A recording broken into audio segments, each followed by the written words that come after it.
And we are back with our very special guest, Shreddz. Shreddz was a professional wrestler and now an adult entertainer, also, obviously heavily involved in the fitness world. So we're going to talk a bit about that, getting ready for a fitness competition, everything like that. So, Shreddz, thanks for coming on, man. Ah, Thanks for having me on, man. Yeah, appreciate it. One of my old friends from the wrestling days. Yeah, man, back in the day. Yeah. So Back in the you day. obviously, as I said, you're obviously an avid gym goer, pretty freaking jacked. So going from Getting there. I'm getting there. working as a pro wrestler into the adult industry, how does that sort of happen? Run me through that. Well, it it only happened because I so happened to run into Samantha Mack. I think because if you would have asked me 6 years ago, like before I met her, if I would have been doing adult work, I would have laughed in your face and said, not a chance. You know what I mean? My goal was wrestling. I was focused on wrestling and I'm going to the Fed. and yeah, she ended up walking down a flight of stairs at the RCC, the Russian Community Center in Vancouver, and where a lot of promotions shows were held. It was like the home base for a promotion out here. And yeah, it was. I would have never got into it if it wasn't for her. But it's kind of similar because you know what I mean. You can be on the road with it. You know what I mean. The wrestler's lifestyle can be pretty wild and crazy at times, being on the road, and it can be said the same thing can be said for the adult industry. Right, right, Wild and totally. crazy. Totally. So now, were you always an avid gym goer? Tell me about sort of your Oh, experience just getting into fitness and stuff. I have been hardcore fitness ever since I was like knee high to a grasshopper. Um, I can remember being like, before I was even old enough to go to the gym, we're talking like 10, 11 years old. And I'm taking rocks from my mom's garden, like all assorted sizes and weights. And I'm doing curls and tricep extensions and bench press and bent over extensions and all that other stuff, right? And flies. And and it just basically started from there. And I can remember getting like those little 5, 10 pound sand weights, Yep. and I would I would use those and get a pump before all like the grade 8 and 9 middle school dances. You know what I mean? I'd be getting a pump on before the dance. And Unreal. finally, when I was like grade 10, like when I was old enough, 16 years old, I was old enough to get a gym membership. That's what I got one year for Christmas, was a gym membership. And you can't get me out of there. It's Very, been a romance ever since. very cool. So when you started working out, how did you sort of learn how to work out in the gym? Trial and error. I also was a huge fan of the old Flex magazines. Yep. So I would, and we're talking like, this is like back when this is all going on. Like there's no social media, there's no internet. You know what I mean? I didn't have nobody had cell phones, and if you did, you had money if you had a cell phone. Yeah. um, Reading the Flex magazines Sure. were the big things for me. I think the inspirations for me would have been Jay Cutler. Branch Warren was like my guy. Like Branch Yeah. Warren, I idolized Branch Warren. I loved him, and obviously Arnold Schwarzenegger. Of course. The classics. Yeah, I Yeah. love it, man. Just going to the store and buying the old muscle mags. That's awesome. Now, of Oh course, you can yeah. just find everything online, but no, they don't appreciate us back in the day having to go find the muscle mags. You And got to look in them. You have to read the magazine. You can't just look at the picture and, oh, he's doing yeah, that curl. It's like, no, no, no. You got to read what he's doing in the curl. You got to read exactly. the write up, right? So, and that's that's how I learned to work out and train, was by reading these magazines, and then uh, finding out about Pumping Iron, the DVD Pumping Iron. Great So movie. like fantastic, you know what I mean? I have it in a box somewhere, like it's tucked away, you know what I mean? Yeah. Like, and then when I got that, you would watch that and watching Arnold and Frank Zane and all these guys create like little clips and stuff. So Now, when you were working out, you know, you're in your late teens, early 20s, whatever, was the goal always wrestling? Um, no, it was actually hockey. When I was a Okay. little guy, when I was a young kid into teenage years, it was all about the hockey. I loved wrestling. Would get in trouble because when we watch it, because I'd start beating my brother up, and parents would get mad. Typical. So, right, but it wasn't until I got to grade grade 10, grade 11 that I really started to like become addicted to it, and being something where I was just like obsessed with it, where I just couldn't get enough. You know what I mean? And finally, I think it was grade 11 or 12. I think it was 12. I had met a guy. He was working at the YMCA in Kelowna, and he used to wrestle for Star back in the day.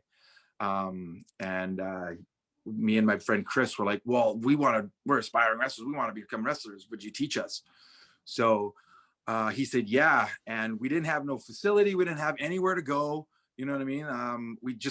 A friend of ours had like a church school, and we got to go to use their gymnasium, and he started teaching us how to lock up and roll and tumble, and you know what I mean? So we got the very basics because we didn't have a ring or anything like that. And Wow. yeah, it's just Yeah. basically how it started.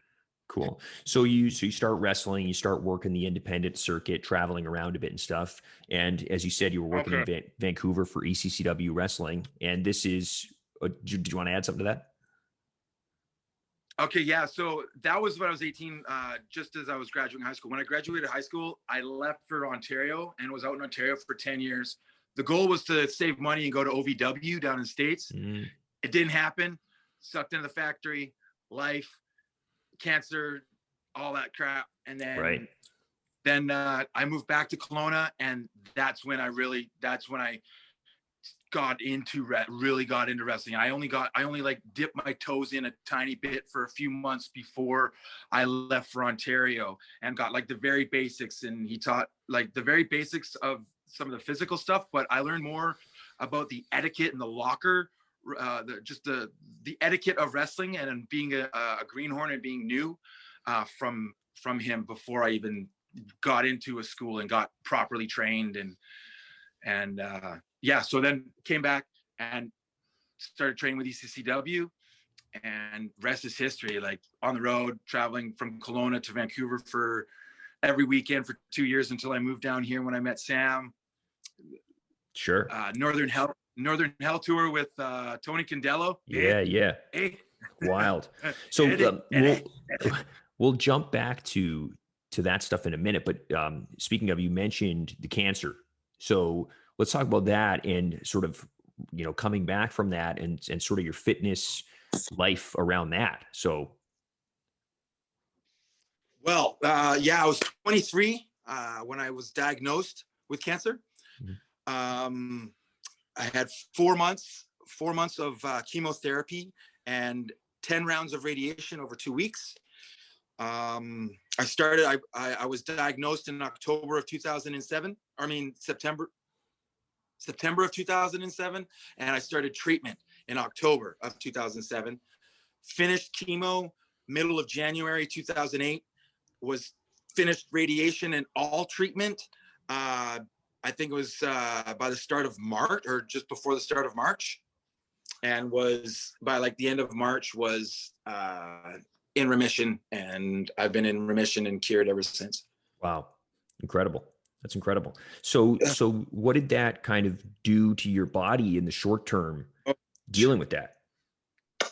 Okay, so before I got cancer, I was 23 when I got it. So I was 217 pounds. I was benching 305. I played on 3 ball hockey teams. I didn't smoke cigarettes. Yeah, you know what I mean? I partaked in a little bit of maybe marijuana, but that was it. You know what I mean? I was healthier than healthy could be. Ate right. Yeah, I ate my junk and stuff like that, but was a super healthy guy. And then all of a sudden I get this tumor in my arm and stopped working out. It was hard to work. And then 4 to 6 months of hell, and my body, I lost 30 pounds. I went from 217 to 175, I think. Wow.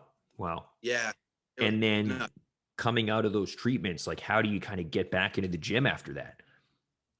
Mental. Yeah. Mental. There was something, it's probably one of the, I guess the PTSD things that I guess acquired from that, is that I push things, you know what I mean? Like if it's negative, it's like, no, I'm not sick. I'm not sick. You know what I mean? And that was the mentality that I had, and I kept pushing away, but I've now carried that over to everyday life. You know what I mean? So that's probably like the one thing, like the one thing that that's the hardest from it, is that now that I kind of like this fight or flight, and Right. it's almost where it's like I fight, but you know what I mean? Like, I'm like, I fight it, but I'm not, I check out mentally. Right. You know what I mean? And Cool. that's probably that's what I found. I checked out mentally. And then when it came time to, when treatment was finished, I was like, okay, I'm going to give myself, I probably should have given myself more time than I did, but I gave myself maybe a few weeks, maybe a month, if that, before I was back in the gym and starting to sling weights. It wasn't heavy weights, but it was like back in there, and would be in there for maybe 30 minutes. And then, okay, I'm done. I got to leave. Workout's over. You know what I mean? And then gradually over time, workouts got better and better. Wow. That's incredible. I mean, super inspiring story. So let's jump back forward again. So you're wrestling for ECCW, and this is where you meet Samantha Mack, who's also an adult performer. Yes. Yes. And you two start dating. Yep. Yep. Okay. And so how does this conversation come up to to get you now in front of the camera? And actually, you know, first of all, before we even talk about that, what's it like when you start dating someone who's a performer in that industry? What's that kind of like? Cool. Okay. Yeah, sure. I would have never, ever in a million years, you know what I mean, would have guessed that I would have been dating a porn star and with a porn star, and now actually in the industry myself. Just it, you know what I mean? It just, I guess that's just life is crazy. Life is crazy sometimes. It is. Totally is. You know what I mean? I honestly thought that I was going to be a wrestler. You know what I mean? And I love wrestling, and it's a passion of mine, but yeah, it's not what I was put on this earth to do, to do for all of my life. You know what I mean? It's a part of my life, not my life. You know what I mean? I love it and I miss it dearly. You know what I mean? But yeah, no, she walked down a flight of stairs at a show. She had a mohawk.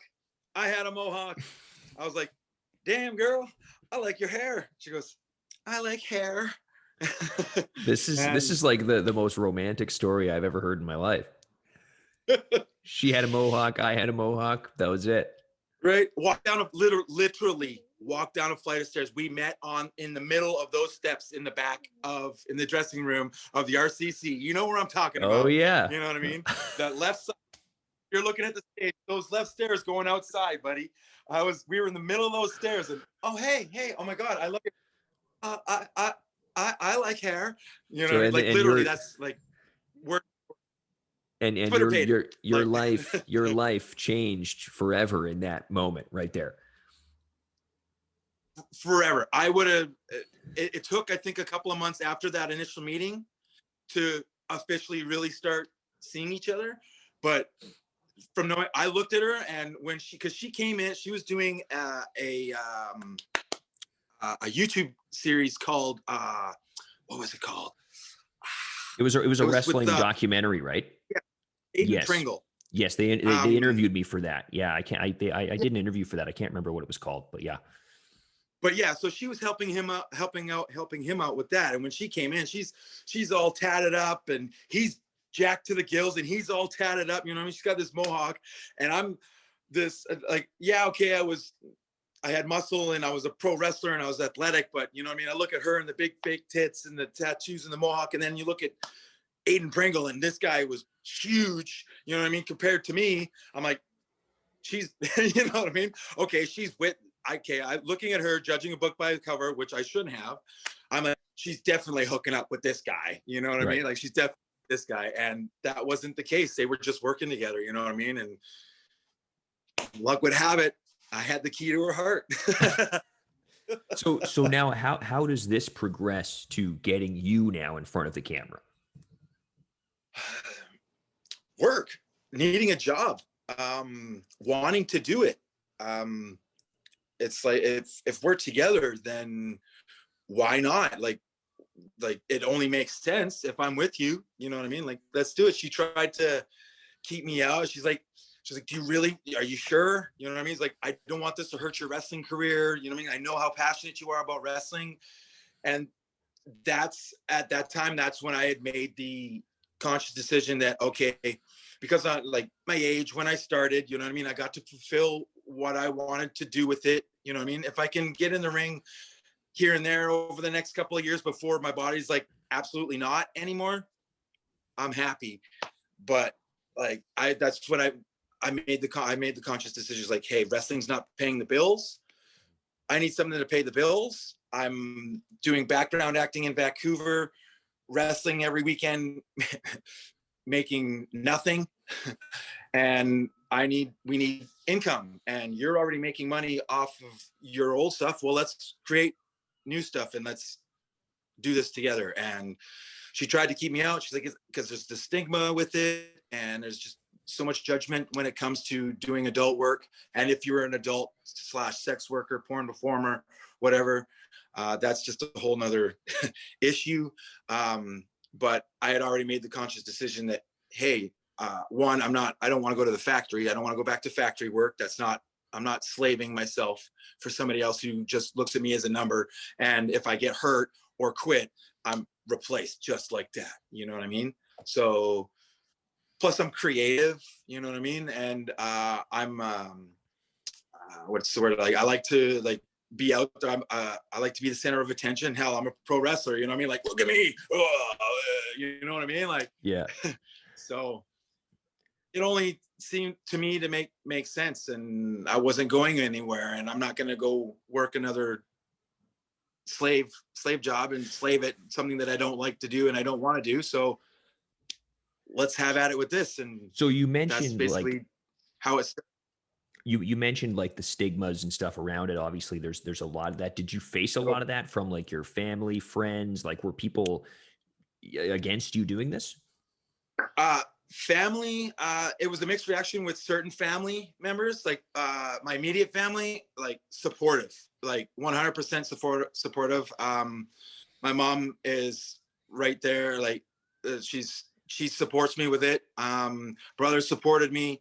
Other family, like cousins and aunts and stuff like that, some of them had supported me. I remember getting the phone call from one aunt when me and Sam were actually out for lunch up in Kelowna. And I got a call from my one aunt. She's all like, do you know what you're doing with your life? And when you work so hard to get where you are, and you're gonna ruin your life, and you know what I mean? And I'm just like, I love you and I appreciate your concern, and I know where this is coming from, and this is a place of love and all that sort of stuff, but this is my life. Yeah. I love you. This is what I want to do, and I'm going to do it. And if you don't like it, then hey, sorry. Yeah. That's just the way it is. 5 nominations later, 6 years and 5 nominations later, I think I'm doing okay. Tell me about these nominations.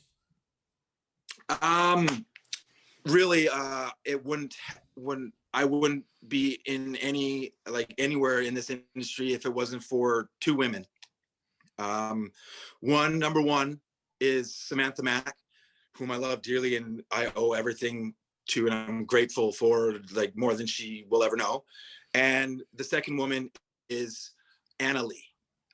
She is the director / producer for 2049 Entertainment. And I have had the pleasure of knowing her, being friends with her, and working for her for the last, say, 5.5, 6 years, as long as I've basically working for Sam. Because a couple of months into me doing videos with Sam, she was working for a VR company that no longer exists. It just, the things didn't work out with that company.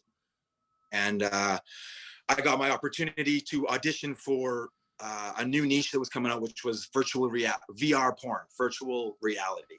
And I got to audition for this, failed miserably, but they're like, you have something here, you've got something.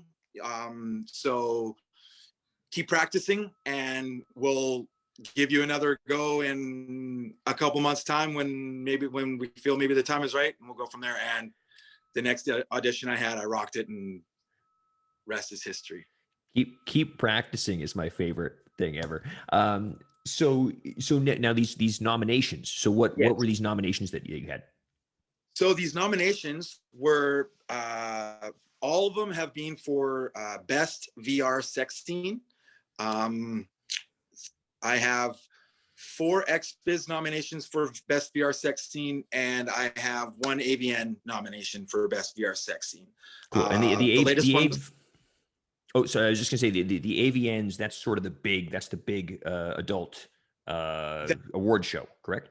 That's for adult entertainment. That's just like the red carpet down there for the Oscars for the mainstream celebrity, the Brad Pitts and you know, the Demi Moores and all that, right? Right. So the AVN is our Oscars, where everybody's glammed right up, and it's everybody's coming together and supporting each other in this industry and recognizing everybody's hard work. And it's fantastic. I absolutely love AVN. Love it. I love it. I was just going to say, yeah. I imagine that's an insane party. That's down in Vegas, right? The AVNs every year. Oh boy. The things I wish I could share with you. That's awesome. Unbelievable. But yeah, these nominations, I wouldn't have these nominations if it wasn't for one, Samantha Mack, and Anna Lee. Well, congratulations, man. That's awesome. So let's chat a little bit about your fitness routine. So obviously being in the industry that you're in, you can't exactly hide anything. Everything is out there. So look at me. Yeah. So what's it like dealing with the pressure of knowing that, you know, you're going to be on camera naked in 2 days? Like how do you sort of prep for that in terms of your fitness and your diet and everything? Try not to eat like a garbage compactor. For the most part, it's actually pretty good.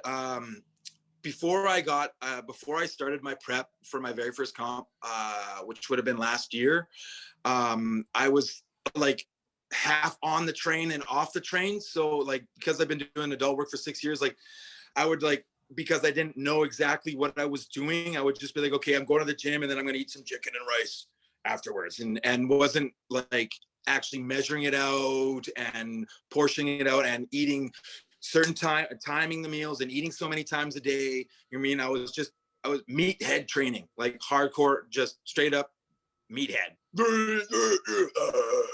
you know? So when I started prepping for my first competition last year, 2019 going into 2020, I learned the portioning and what to eat and when to eat, and that is now carried over, and I've just followed basically that same regime, just tweaked to foods that I like ever since, and I just eat like that every day. It's just become, like everybody says, a lifestyle. It's what I eat, you know what I mean? Yes, I still overindulge way too much with the crap, but when I know there's a shoot coming up, I really try and dial it back. But for the most part, I eat the same stuff over and over again. And yes, it's monotonous and boring, but I know what it's for. You know what I mean? It's for the effects. And yes, it tastes good. It can get boring, but I know what it's doing. And do you find that a lot of people in your industry are like that? I mean, obviously, you know, a lot of people in the adult industry look fantastic. Some may or may not necessarily be as big into fitness. Like, what do you find the sort of the general consensus kind of is?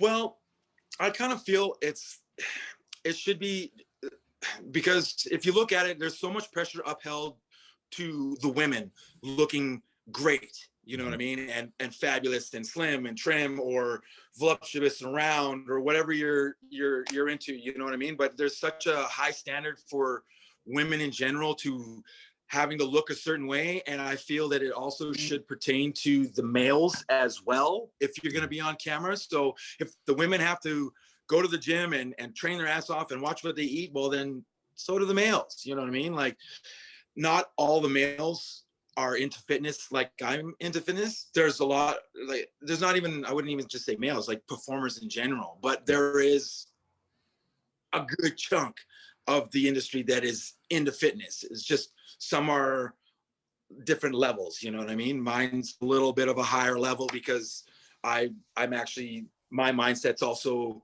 competing as well and not just looking good for camera. So there's a goal, whether I'm doing a show a year from now or I'm getting ready to go into prep in the next 3 weeks type of thing, right? Sure. Now, in terms of, like, let's say it's shoot day or maybe the day before a shoot or something, are you doing anything specific in your training? Like, are you pumping up your glutes or something? Like, what are you doing pre-shoot here? Depending, it really, there's no, I don't change anything for shoot days. It's all the regime stays the same. If the shoot's on Wednesday, well, I guess I'm gonna have to suffer through the shoot because Wednesday's leg day, and you don't break structure for anything. So I'm going in there, and if it's heavy leg day and I've got to do 3 15-pound box squats that day, I'm doing 3 15-pound box squats before I'm on set. You're doing a leg day and a porn shoot on the same day. Yeah. That's impressive. That's impressive. Wow. Sweet, man. Okay, cool. So we're just going to go through a little bit of a speed round. Now, obviously this podcast is a fitness podcast, but it's also a little bit of a nerd podcast. So we do talk about comic books and superheroes and all that kind of stuff. So there's a few of those questions in here as well. So yeah, 10 questions, just quick speed round. Favorite shoulder exercise? Probably there's a shoulder press. It's a shoulder press machine at West Coast Iron. I don't know the name of it. It's a hammer strength or something. There's a shoulder press machine at West Coast. Sweet. Favorite Batman villain?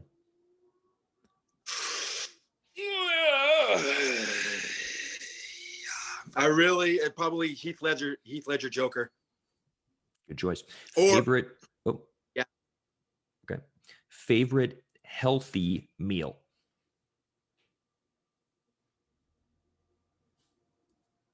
Probably steak, yams, and veggies. What's the best with avocado? What's the best video game ever made? Resident Evil. What's your favorite post-workout snack? Burger. Who's your favorite anime character?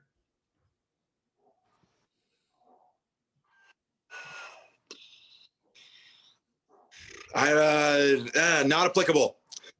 They're gonna just say Goku or something like that. He's jacked. So, dream Goku. Dream wrestling opponent.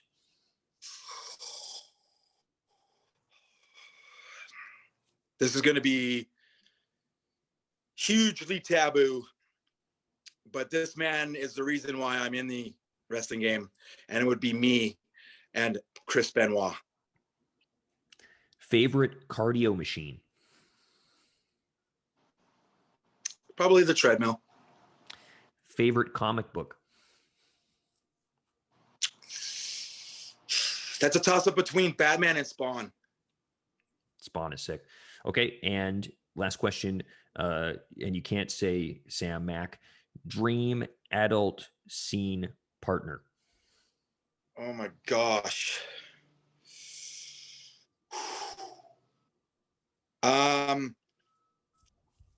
There's probably a couple on that list. Brandy Love, Kenzie Taylor, Kenzie Taylor. Kenzie Taylor. Okay. Who are some of your favorite people that you've got to work with? Cherie DeVille. She is just absolutely magnificent. As a person and a performer in every way, this woman is just pure gold. Cherie DeVille, Joanna Angel, Aaliyah Love is another one. Maddie O'Reilly. Awesome, man. Cool. Some. And now, so you're now doing OnlyFans as well. So how has that sort of changed your day-to-day kind of business? Well, because of the pandemic, it's changed significantly, but I've actually been on OnlyFans since 2018. So I've had OnlyFans has been a thing in the adult industry for a few years now. The world has only caught on to OnlyFans because of the pandemic, which it's kind of like, it is what it is. It is what it is. But it's changed drastically. I'm on it obviously like way more now. I really like intensified with it. I should have been, in hindsight, I should have been the way I am now with it 2 years ago. I wasn't. I was a meathead. And it's you live and you learn, you know what I mean? But it's an everyday thing. Like you work where like you're programming tweets and content to come out and all that stuff like ahead of time. Like you get like the month all pre-programmed, so I don't have to worry about it. Then I can just worry about the day-to-day. Here I am at the gym, or I'm in the shower, or whatever, you know what I mean? So it's a hard hustle. It's a hard hustle. You mentioned, the world kind of catching onto OnlyFans, and obviously it's really blown up in the last year or so, especially as you said with the pandemic. In terms of coming from your perspective as a legitimate adult performer, is there a lot of I guess resentment or anything towards a lot of these people who are now just sort of jumping on the OnlyFans kind of bandwagon and sort of profiting off of this stuff? Yeah. Where in the past a lot of people sort of had a stigma against adult performers, and now everyday people are doing it. What I have a problem is when Samantha Mack and myself were having doing conferences, conferences on social media and getting your following up and OnlyFans and this stuff years ago. People were all, OnlyFans, and then 2 years later, here comes the pandemic.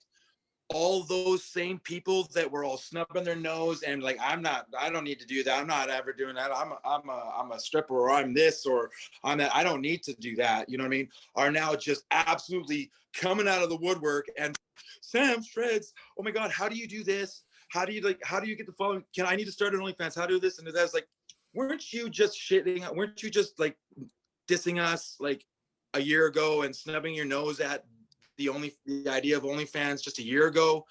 But now because there's a pandemic and everybody's losing their jobs, and you're seeing, holy smokes, the money that these people are making from OnlyFans now, you're like, oh, I want to jump on the bandwagon. It's like, I get it. It's the way society is with everything, whether it's a workout drug, a waist trainer, the new workout equipment, quick slim pill, this food here cleans up that mess, crazy, you know what I mean? The world's like that. Sure.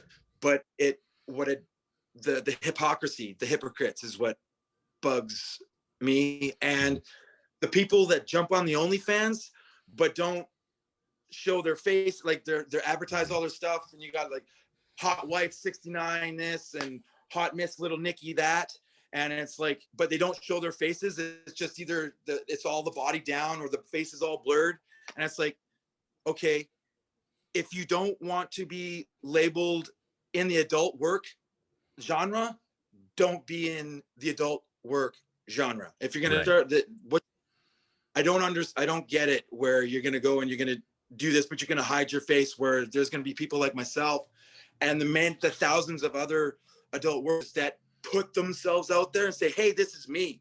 you getting me. This is me. This is all me. This isn't just some gimmick. You know what I mean? This is me.